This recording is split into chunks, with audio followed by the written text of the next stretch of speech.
Hello and welcome to December 2023's Tullie Textile session. So by popular demand, we're going to have a look at log cabin patchwork this month. We did this a little while ago, I think possibly back in lockdown, as one of the patches for our lockdown quilt. And it was quite a popular session, so I've been asked to revisit it, so that's what I'm going to do. So there are various different ways, different log cabin patchwork patterns. This is the one that we're going to be having a look at today. So it's got a centre square and then it's worked out in blocks. And traditionally you'd have a light colour and a dark colour so that you get this kind of tonal effect. So on this patch, I've gone for kind of blues and pinks.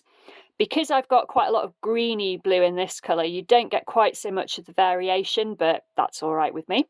You can obviously choose your fabrics accordingly. For my demonstration one today, I'm going to be using two quite high contrast fabrics. So I've got this lovely pink pattern and a nice lime green polka dot. So that should give me a nice contrast.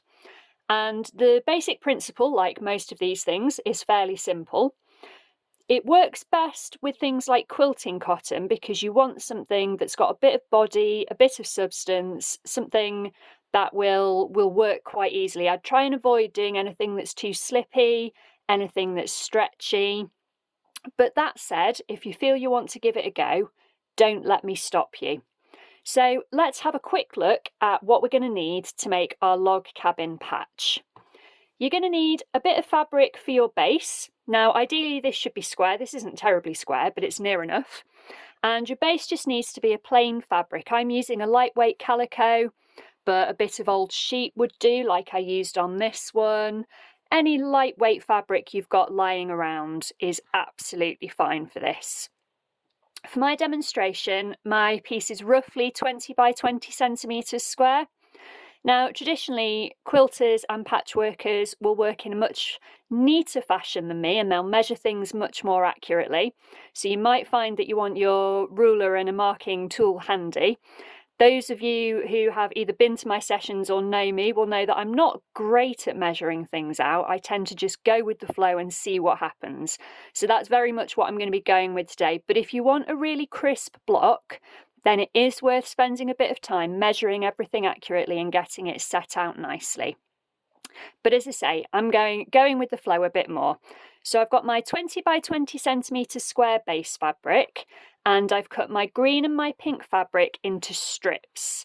Now I'm doing quite wide strips for my demonstration. These are 5 centimetres wide, and what I did was on the back of the fabric, I marked out lines 5 centimetres wide and used those to cut.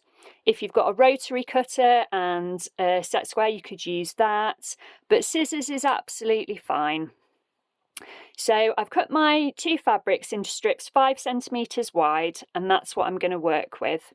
Now, I've also got the other things that I'm going to need are needle and thread, which I've got here, just normal sewing thread, normal sewing needle, some snips, and obviously you might want your fabric scissors for cutting your fabric strips.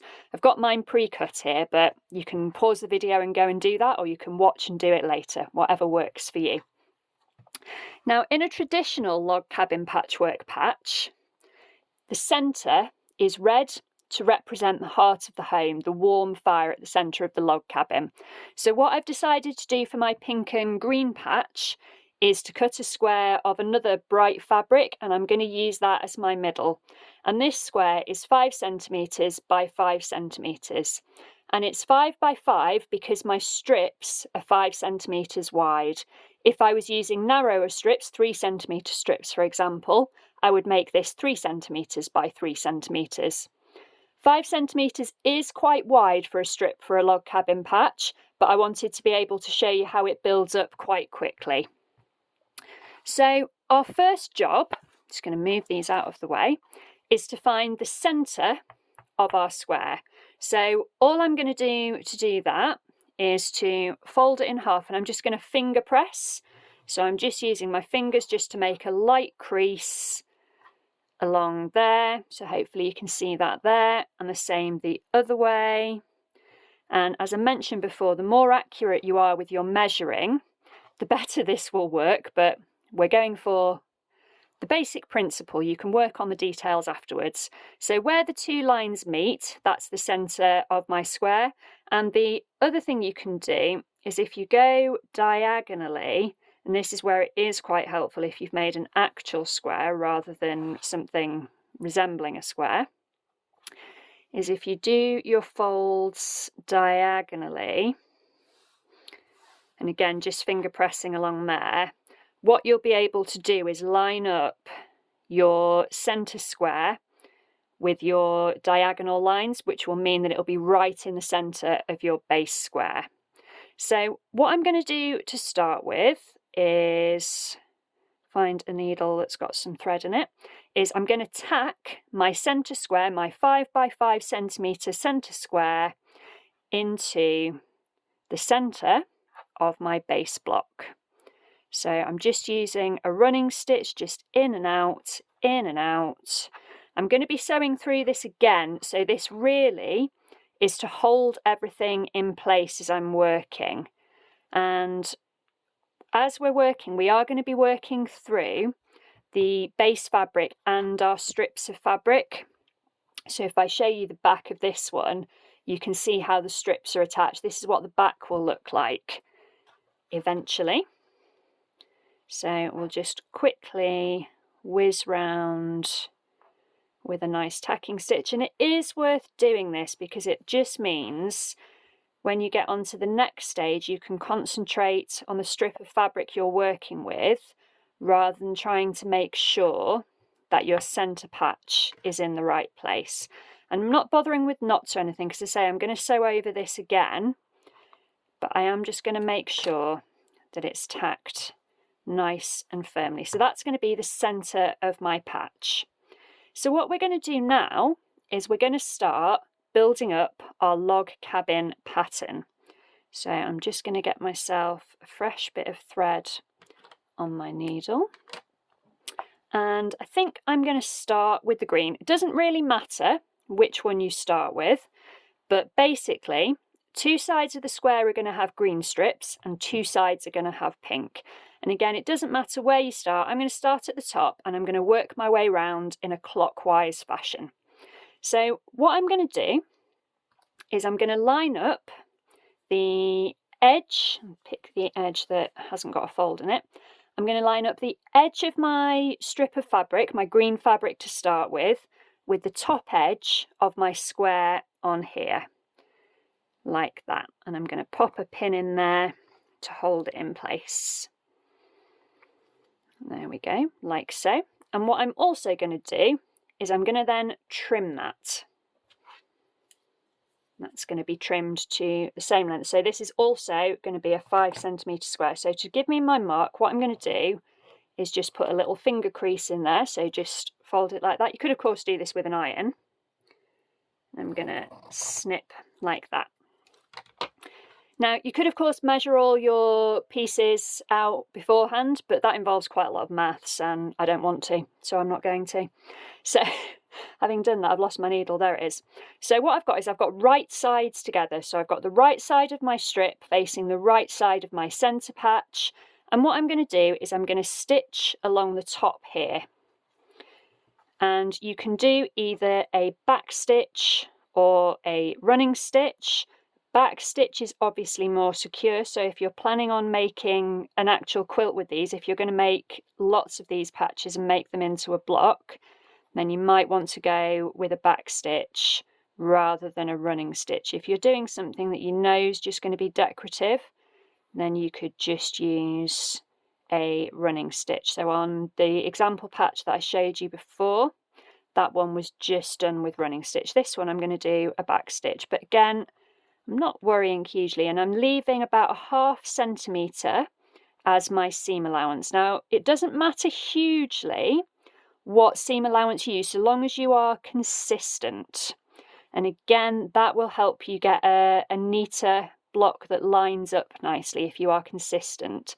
So you could do a 1 centimetre seam allowance. Just make sure that that's what you do all the way around. And if you wanted to, you could mark that on first. So you could use your ruler and your pen to mark those first. There we go. So what I've got is a line of back stitch joining that first strip to my centerpiece. So I can now take that pin out, snip that thread, put it in the pin cushion so I don't lose it this time. What we're going to do now is open it up and press it flat like that. So this is the start of our log cabin patchwork. Again, if you really like neat edges, you could press it properly at this point with an iron. I'm not that bothered, so I'm not going to. I'm going to work my next strip. So I said I was going to work round in a clockwise fashion. So again, this is my green half. This is going to be my pink half. So I'm on a green strip. And again, I'm going to line up the right sides together. I'm going to line up with this edge along here. And once again, I'm going to the bottom of the square this time. And what I'm going to do is fold my patch back, crease it to make a line so that I know where to cut. Snip that along there. So what I'm doing this time, rather than just covering the centre patch, I'm also going over the log cabin patch that I did in the last step. So let's pop that on there. Again, I'm going to pop a pin in to hold it securely. And we're going to do the same thing. So using the same seam allowance that I did before, about 1/2 centimetre, I'm going to stitch along this edge. There we go. So I'm just doing a couple of little stitches to start. And for speed, so that you don't have to spend your entire morning watching me stitching, I'm going to use running stitch. But again, there's nothing to stop you doing this with back stitch. That will give you a stronger patch. And I should note as well that I am going through the base fabric as well. So I'm not just sewing through my patchwork pieces, I'm also sewing through the base fabric. So I'm going through 3 layers at some points on this, not many. 4 layers rather, there we go. So again, trying to keep the same seam allowance. I don't think it is the same as the first one, but I'm not going to let details like that worry me. And again, I'm just going to press that back, use my fingers to make a nice sharp crease. And you can hopefully see how this pattern is starting to build up like this.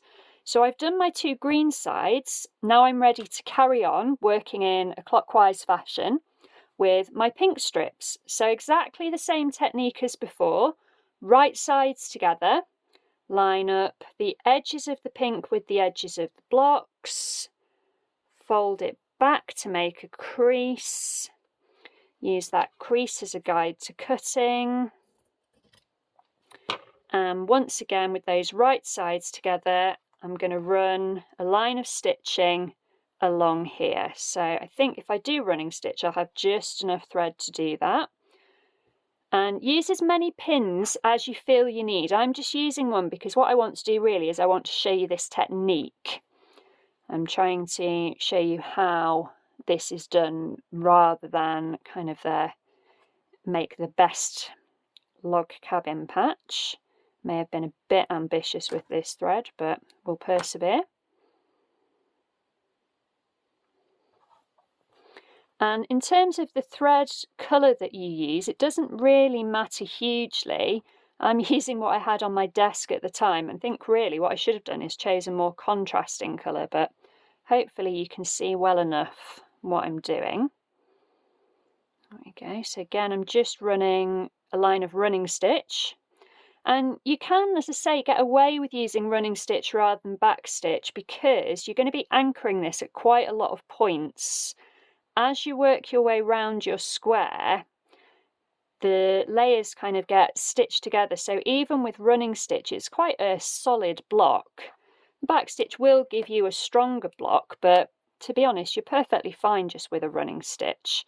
So once again, I've got my running stitch along there, the same seam allowance I've been using, and I fold it back and you can start to see how it's coming together. So again, carrying on with the pink, we're going to line the right sides up together like that, fold it back and make a mark so I know where to cut.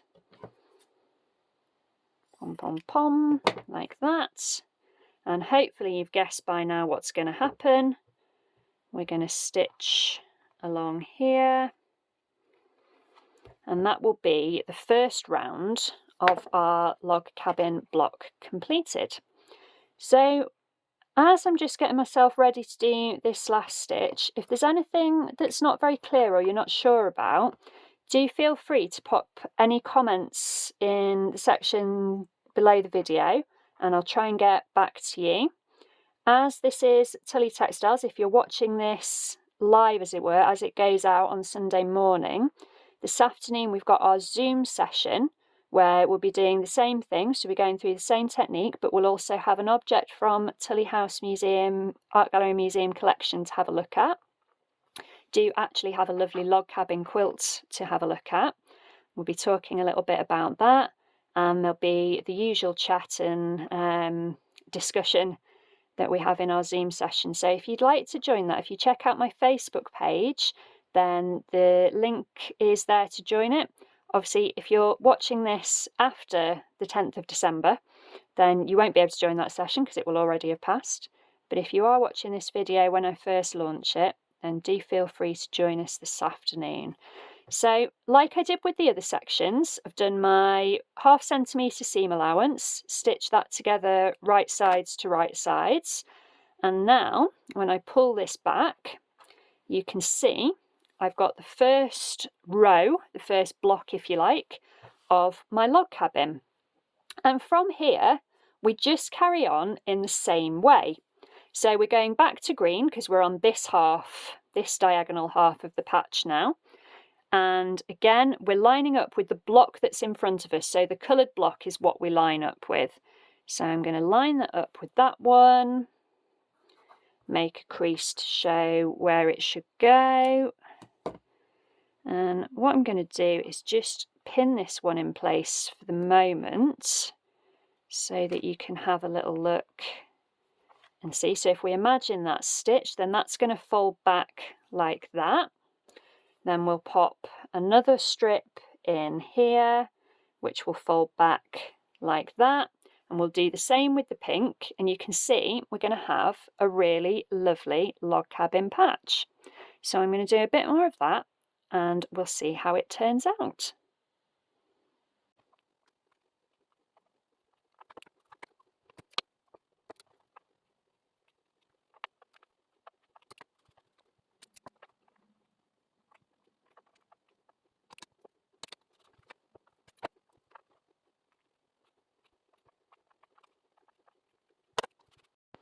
So here we have our finished block. Now, as I mentioned at the start, I'm not the best at measuring. I don't take a huge amount of accuracy in what I'm doing, so my square has a bit of character. But if you want it nice and precise, then obviously take your time with measuring things, square them up nicely, press as you go. But I think even with my kind of slightly lackadaisical approach to these things, I think this is looking really quite pretty. And you can see how the pattern builds up. And as I mentioned before, 5 centimetres is quite wide for one of these strips. You could easily get away with doing them half that width. And if you did that, you'd get lots more layers, lots more logs in your log cabin patchwork. But again, that's something to play with. It's all personal preference.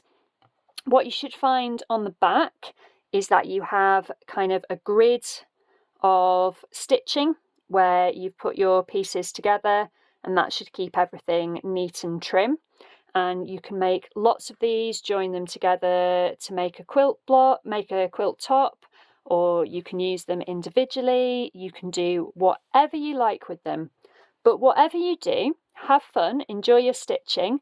Do feel free to let me know how you get on, ask questions. You can leave comments on the video, drop me an email, whatever you like. But have fun, happy stitching, and I'll see you next year.